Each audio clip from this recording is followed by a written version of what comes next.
சித்தர்களை அறிவோம் பகுதியில இன்னைக்கு நம்ம பார்க்க போற சித்தர் அழுகன்னர் சித்தர்.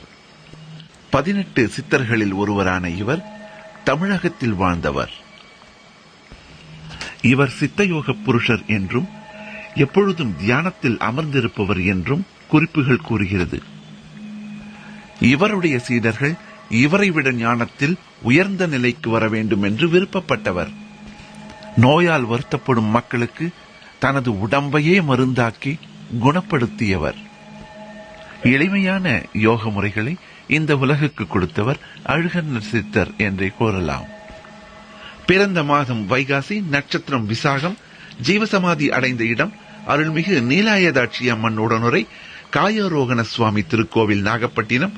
எழுதிய நூல்கள் அழுகன் சித்தர் பாடல்கள், ஞான சூத்திரம் 23. சித்தர்கள் மீண்டும் தோன்றட்டும்.